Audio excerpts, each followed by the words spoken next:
A world without adults, freedom or trap. Imagining it feels like an answered prayer for freedom. But just imagine, how long can you survive without relying on the safety net of what you've known your whole life? As residents of a familiar yet unfamiliar place, the teens of West Ham High demonstrate how they coped, struggled, and moved forward in this new life. Welcome to the society. Life in West Ham begins as it always has, seemingly normal until it takes a sudden twist because of the smell. The nauseating smell blankets the town, compelling the local officials to meet with a mysterious man. Just outside the meeting room, Harry, the town mayor's son, and his girlfriend Kelly witness the tense exchange. Later that day, during the town hall meeting, one of the officials addresses the issue. The stink that disappeared has returned. The EPA, or Environmental Protection Agency, and the Department of the Interior are expected to investigate this matter. So, despite the smell, life moves on. That same week, the students of West Ham High are going to a week-long camp. On the morning of their departure, Luke, the school's football quarterback, along with his best friends, Grizz, Jason, and Clark, sees graffiti on the church wall. Grizz translates for them since it's Hebrew, meaning, "You've been weighed in the balance and found wanting." The teens gather in the town green to say their goodbyes. Among them are the Elliott brothers, Sam, who is deaf, and his older brother Campbell, and Allie, their cousin and younger sister to the student body president, Cassandra Pressman. Like everyone else, Allie says farewell to her parents before boarding the bus. Soon, 5 buses leave the town, carrying the teens of West Ham High. But along the ride, everyone falls asleep. And by the time they wake up, they are all back in the town. The bus driver claims they had to turn back because of a rock slide. Without wasting more time, the vehicles immediately depart, leaving the teens behind. And that's when everything goes downhill. With the town looking lifeless, they all return home, only to find them abandoned. They soon learn that everyone can't contact their families, but they can still message one another in their group. At this realization, they return to the green to make sense of the situation. Hoping this is just temporary, everyone goes off to do their own thing. Some head home, while others stayed out all night to party. But things only get messier. That night, Kelly breaks up with Harry. Allie impulsively kisses her close friend Will, complicating their friendship.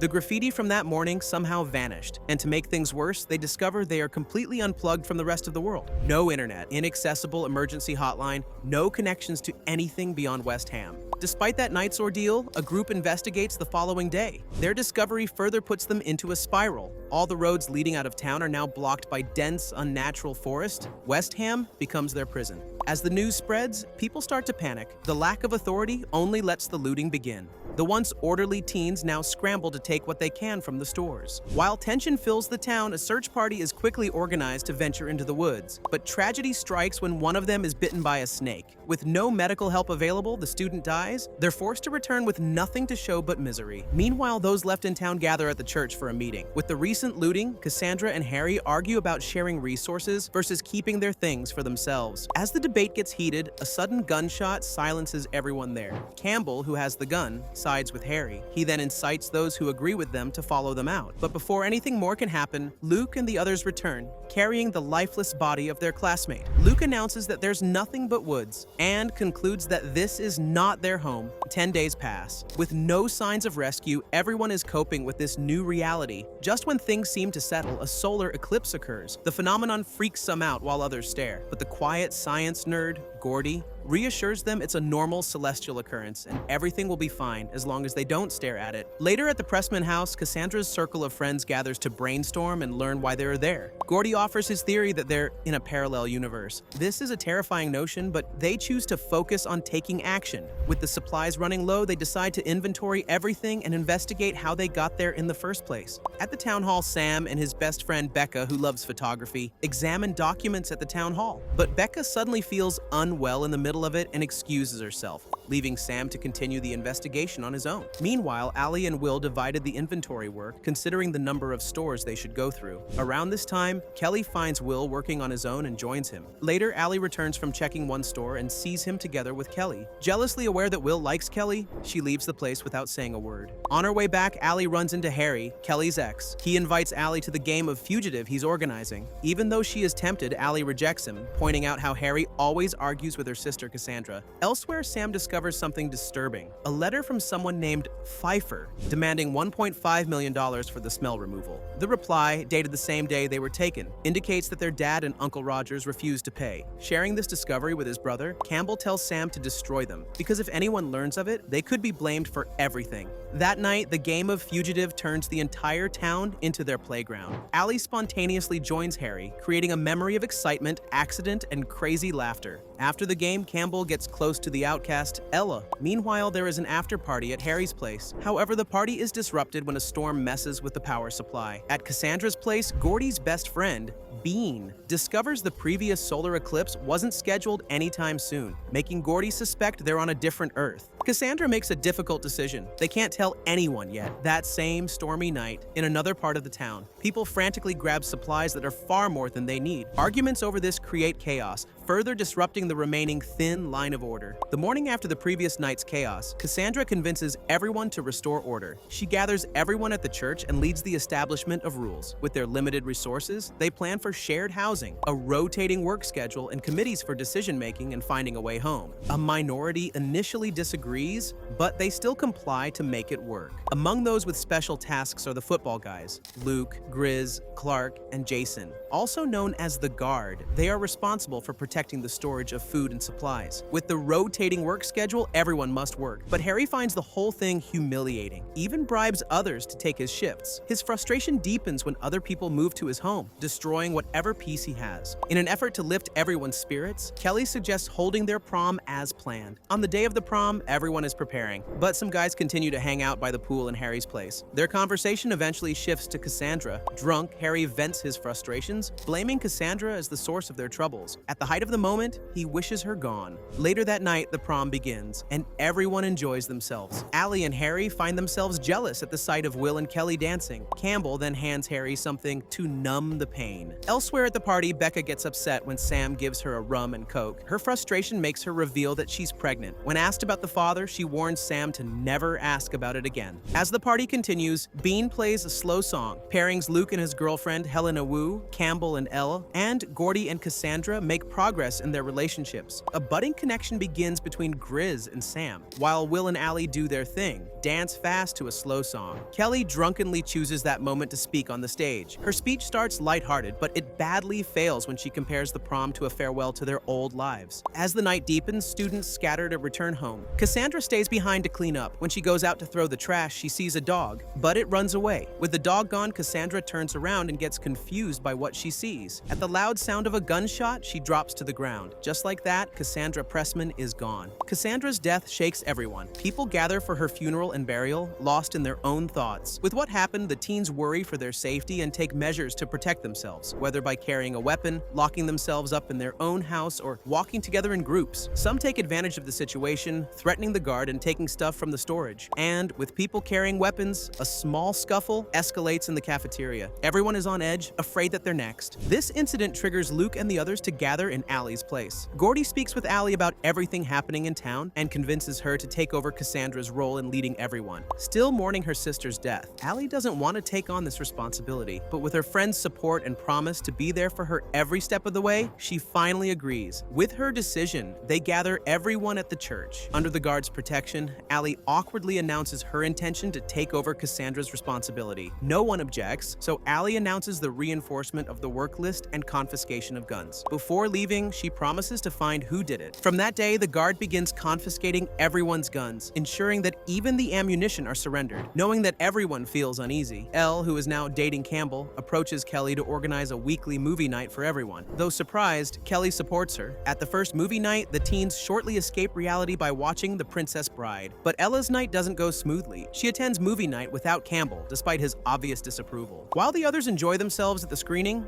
Gordy and Bean check the confiscated guns and bullets to see if any match the bullet casing they got from the crime scene. Seeing this, Sam mentions that the weapon Campbell surrendered is not theirs. Their parents wouldn't allow firearms in their house, considering what Campbell can do. After everyone in their core group returns from movie night, Sam shares a story from when they were young, revealing that Campbell is actually a psychopath. Across town, Campbell reveals his dark side. Elle almost drowns in the bathtub because of Campbell, but then he stops, claiming that he'll never really hurt Elle. Ella's life with Campbell becomes suffocating for her. Shaken by the bathtub incident, Ella maintains their peace by staying in the house she shares with Campbell. One day, she finds a dog outside and bathes him. Surprisingly, Campbell lets her keep the dog and she names him Charlie. However, the dog disappears one day without any trace, and Ella can't help thinking Campbell has something to do with it. Meanwhile, Cassandra's case finally sees some light because, for some odd reason, Greg Dewey approaches Harry and reveals what he did to Cassandra. Harry shares this with Kelly, and later with Gordy at Kelly's insistence. Gordy, in turn, discloses this to the others and adds that Harry suggested they search for the evidence at Dewey's place. The group is skeptical about the whole thing, thinking Harry is the culprit, but Will insists they should still deal with Dewey. Once everyone agrees, they arrest the guy and lock him up in Luke's wine cellar. One night during Dewey's confinement, Clark snaps and uses force to get a confession, but he gets caught by Luke, putting a stop to his actions. Clark is immediately relieved of his guarding duties. Despite the chaos, Allie decides to have proper decorum by holding a trial. Allie appoints Helena as Dewey's defendant, and a jury is selected. They proceed with the trial, and Gordy steps in as the prosecutor, presenting the evidence of Dewey's crime. Harry takes the stand, revealing to the court how Dewey told him what he did. After the trial, the jury determines that Dewey is guilty. It is now up to Allie to decide his punishment. Following Dewey's desperate attempt to save himself, Campbell is taken in. But despite the accusation, Harry remains free because wishing someone gone isn't a crime. Allie tries to make up her mind and meets with Campbell privately. He claims that Harry's too afraid to do such a thing, and that Dewey acted on his own. Campbell knows Allie thinks this is a way to deal with him, so he messes with Allie's mind by pointing out her morals, that there'll be 2 dead people because of her if she does this without evidence. In the end, Allie sets Campbell free and sentences Dewey to the death penalty. In an attempt to make the execution bearable, Gordy prepares the guns. Some are live rounds, while some are loaded with blanks. No one will know which of their shots ends it. The 3 remaining guards are chosen to carry out the execution. Their first attempt fails, and Grizz finds it hard to continue. Unable to perform his duty, Allie takes over Grizz's place, and with that, Dewey is executed. Far from anything that they've experienced before, Luke, Jason, and Allie each cope differently with the consequences of their action. 6 months pass, and change is inevitable. With the return of order, new guards are trained, and fresh rules are enforced. Organized activities like jujitsu and improv are now provided. For the sake of fairness, the new rules require them to work in order to eat, and couples get their own private room within a shared house. During a town meeting, preparations for Thanksgiving begin. Will reports that the current food supply will only last them until next spring. To solve this, Grizz will lead a team to search for farmland. Despite everything happening around them, Grizz and Sam grow closer, and Kelly starts studying to help Becca with childbirth. On Thanksgiving Day, they gather to celebrate. They start the event with a couple of activities. After this, the Go Home Committee finally reveals its findings based on its astronomical studies. They're not on the same Earth. In this heavy news, Allie feeds everyone with optimism and copium. She then declares that their town will now be called New Ham. The Thanksgiving dinner is held at the church, but some are conspicuously absent. Grizz and Sam spend the day together, deepening their bond. Aside from them, Campbell and Elle choose to stay in for their own private celebration. Elle takes advantage of this and plans her freedom. She poisons the pumpkin pie. As they are about to eat, Campbell learns that Elle has never properly experienced Thanksgiving. Feeling generous, he suddenly decides they should join the party and share the pie. Horrified, Elle tries to dissuade Campbell, but he's set on this, leaving her with no choice but to go with him. Despite her attempts, the poisoned pumpkin pie is placed on the table with the rest of the food. The Thanksgiving party continues, and everyone is in a festive spirit. They soon proceed to eat dessert, and Ella finally gets a chance. She tries to stop the others from eating her pie, but she's already too late. The next best thing she can do is eat them.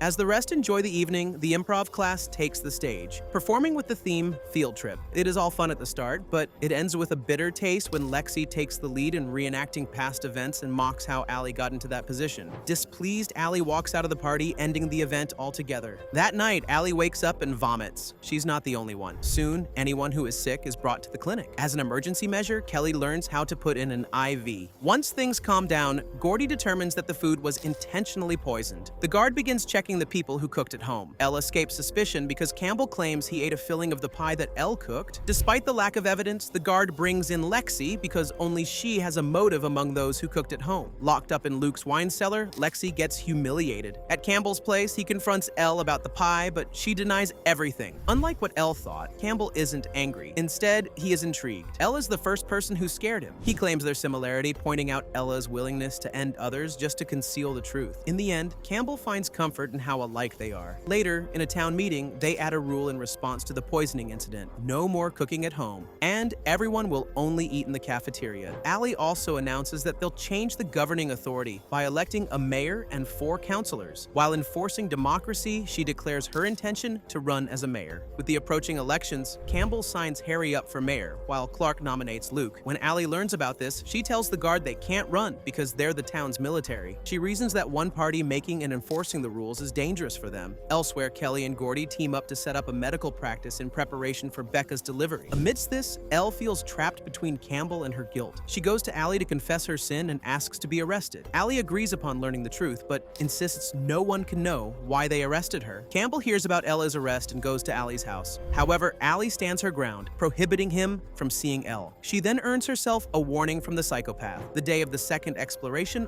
finally arrives. Before the mission, Sam seeks out Grizz, sharing a private moment and urging him to return safely. Soon after, the entire group convenes to bid farewell to Grizz's team as they embark on their mission. On the day of the mayoral debate, Lexie suddenly enters the race, joining Allie and Harry. In her speech, Lexie criticizes her opponents and reveals the humiliation she experienced when questioned about the Thanksgiving incident. She also demands transparency as to why Ella was arrested, but Allie doesn't reveal the truth. Meanwhile, Becca nears her due date and Kelly checks in on her. They look at some pictures during the time, and in one image, Kelly recognizes the bus driver who drove them there. After her discovery, Kelly visits Harry and asks about the bus driver. She tries to confirm if this is the same guy they saw at his mom's office, but Harry is out of it and is unable to confirm. Frustrated, Kelly leaves to search for answers on her own. Beyond the town, Grizz's exploration team finally finds flat land with wild turkeys running around. It feels surreal, but they can now confirm that they can survive. Back in town, Kelly visits Allie and the others. She shares her discovery about the bus driver, Pfeiffer, and how he's connected to the smell. Hearing this, Sam comes clean and shows them the pictures he secretly kept, the images of the contract and letters that Campbell made him destroy. Piecing all of these together, Allie can only think they are all getting punished for what their parents did. Kelly offers a different perspective, saying their parents are also punished for losing them, and it's also possible that they are actually the ones who are saved. During their talk, Becca soon goes into labor. Kelly and Gordy do their best to help Becca safely give birth to a baby girl who is later named Eden. Meanwhile, the mayoral race takes a sharp turn with Campbell taking the lead from the shadows. He bribes Harry to join him in his plan to take power by force and manages to convince Clark, Jason, and Luke. Campbell also cunningly recruits Lexie into their plan. Just before the election, Campbell strikes by having the guard arrest Allie and Will with false accusations. At the church, Lexie declares there'll be no election because they've arrested Allie and Will for trying to steal the election. Luke supports her statement with his lies. To appease everyone, Lexie announces that she and Harry will act as co-mayors, promising a re-election at a later date. Allie and Will are later brought out before a mob, and someone throws a rock at Allie. Lexie quickly intervenes, claiming they have rules to follow. Just then, Grizz's team returns. Seeing Allie and Will in such a state, Grizz demands to know what happened. Despite this, Allie asks for Grizz's report. Grizz delivers the good news. They discovered flatland, animals, and water. Hearing this, Lexie takes charge by repeating words similar to what Allie had said about farming before and dismisses the mob. Allie faces Lexie, reminding her about how things quickly change. The guard then takes them away, leaving Harry and Lexie uncertain. Far from the chaos of New Ham, Charlie the dog rests on the ground. Allie and Cassandra's mom approaches and pets him. Later, inside the library, she reads to the children. Behind her is a huge plaque with the names of all the teens who are now in New Ham, and that's where the first season of the society ends. It's been years since the first season ended, leaving us with numerous questions. Just who is Pfeiffer, and why did he transport these teens? Where are they exactly? How did Charlie go from New Ham to West Ham? And will we ever get season 2? Share your thoughts and theories, and let's discuss them in the comments section down below.